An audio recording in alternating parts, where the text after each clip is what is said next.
మళ్ళీ తర్పణాలు కుదరకపోతే ఏ విధంగా చేయాలి స్వామి అని చెప్తే మళ్ళీ దానికి ఒక మార్గం కూడా మన పెద్దలు నిర్ణయించారు. నేను ఇప్పుడు చెప్పేటటువంటి శ్లోకాన్ని 3 సార్లు చదువుకుంటే సరిపోతుంది. వైయాగ్ర పద్య గోత్రాయ సంకృత్య ప్రవరాయ చ గంగాపుత్రాయ భీష్మాయ ఆజన్మ బ్రహ్మచారిణే అపుత్రాయ దదామ్యేతత్ ఉదకం భీష్మ వర్మణే అనేన భీష్మ అర్ఘ్యప్రదానేన సర్వాత్మకో భగవాన్ శ్రీహరి జనార్దన ప్రియతాం అని చెప్పి నమస్కారం చేసుకుంటే సరిపోతుంది. ఈ యొక్క శ్లోకాన్ని 3 సార్లు చదువుకుంటే సరిపోతుంది. మళ్ళీ కావాలంటే మళ్ళీ వెనకకు పెట్టి వినండి. ఈ యొక్క భీష్మాష్టమి నాడు ఎవరైతే సంతానము కోసము పరితపిస్తూ ఉన్నారో, సత్సంతానము కావాలి అని అనుకుంటున్నారో, లేదా మాకు పుత్ర సంతానము కావాలి అని అనుకునేవారు కూడా ఈ యొక్క భీష్మాష్టమి నాడు ఈ యొక్క భీష్ముడికి ఉద్దేశించి తర్పణాలు ఇచ్చినచో తప్పనిసరిగా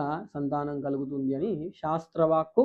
కాబట్టి అవకాశం ఉన్నటువంటి వాళ్ళు మనకు విష్ణు సహస్రనామ స్తోత్రాన్ని అందించినటువంటి ఆ భీష్ముడికి, భీష్మ పితామహకి తర్పణాలు ఇచ్చి ఆయన రుణాన్ని ఈ విధంగా తీర్చుకుందాము.